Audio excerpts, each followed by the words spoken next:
impossible.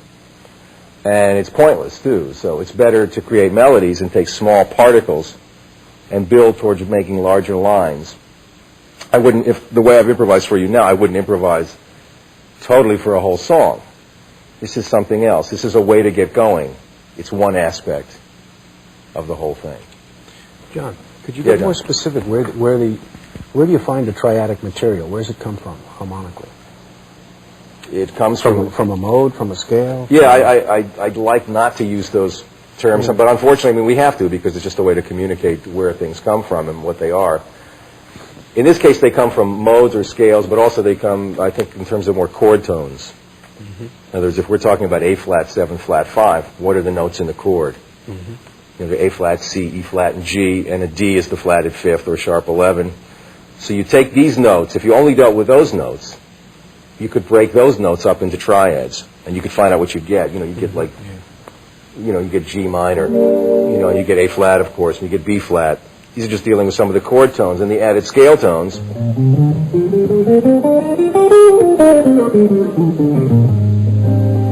That being the scale and the...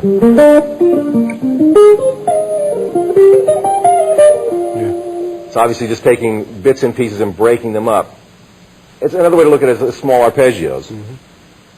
This combined with intervals and scaled passages give you a lot more information that you can create melodies with and improvise so that you're not improvising in a totally scalar fashion. And it allows you to hear more of what you play, I think. You start to hear what the chord tones sound like as opposed to a non-chord tone, or you know what the ninth of a chord sounds like, the flatted 5th.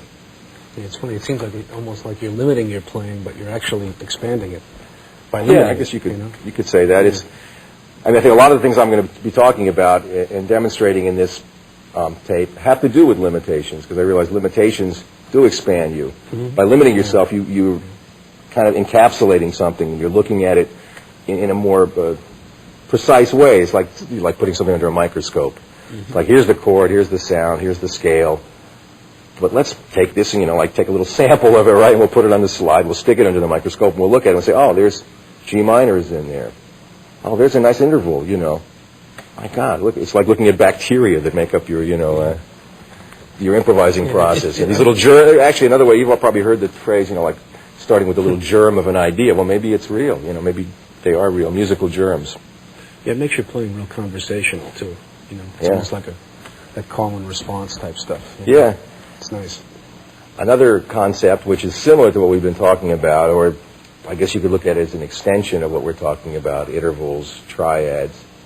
But this is something that I want to deal now with a fuller chord progression. Up until now, we've just been talking about a static chord, or maybe in the case of the little rhythm thing that John played for me, it was A flat to G minor. Now it's going to be an extended chord progression. And I'm going to play it's another limitation. You'll find these all through the tape. This is one where you limit yourself to only playing 2 notes per measure, no matter what the chord progression is. So in this case, I'm going to take a tune that hopefully we all know. I learned it years ago, and it's become a jazz player's standard tune to play. It is a standard tune. It's called Stella by Starlight.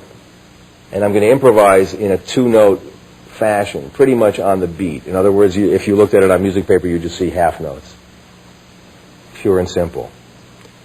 But because I'm an improviser, I probably won't be able to stick exactly to that format.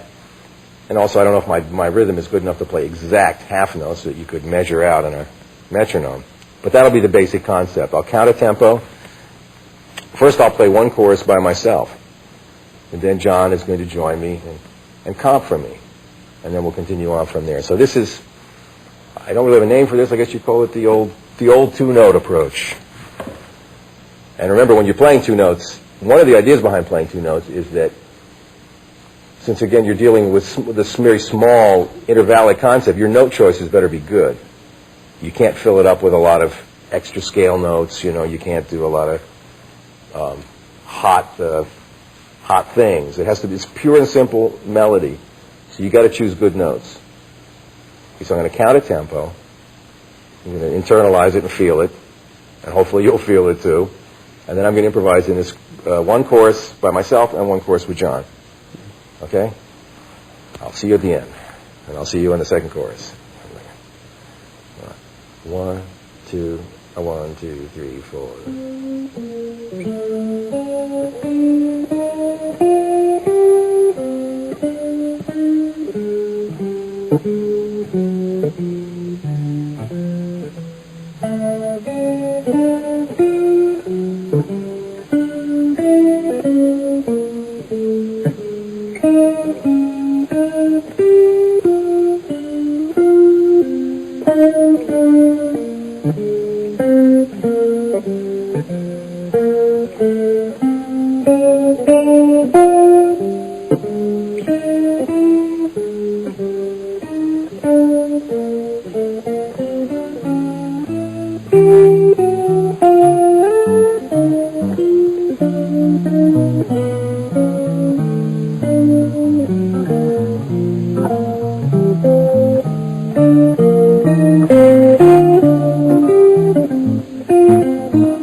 Almost got lost. Because what I was doing, which is, I hope was kind of obvious, was instead of playing right on the beat, when John started to play, I started to take more liberties. I started to like, 1, 2, 3, 4, down, ding, down, ding, down. I was anticipating notes, kind of tying them over in my mind. And a lot of what I do is done through intuition and how it feels. So I've never really come up with an exact concept that I could write down on paper and say, if you do this and practice this and you practice this and call me in the morning, and you'll find that you're going to be playing through changes a whole lot better the next day. It's not going to happen like that. So I was taking liberties, rhythmic liberties with the notes, but I was still trying to choose notes that fit the chords. I wasn't thinking of scales, I was thinking more of chord tones. And it gives you a chance to really concentrate on the notes you play, and it teaches you about how to melodically voice lead, if there is such a thing. You've always heard about chord voice leading, but this is melodic voice leading. How does the next note move into the next note through a progression? It's different when it's on a more static sound. You have more time and not as many chords to deal with, but when it's a progression, this stuff is moving by pretty fast. That's why I think it's good to limit yourself, because you start to hear the sounds of what you're playing really clearly and strongly. It also helps to strengthen your time. If you're dealing with two notes, you have to be more conscious and aware not only of the notes you're playing, what their function are and what they sound like, but where they fall in the rhythm.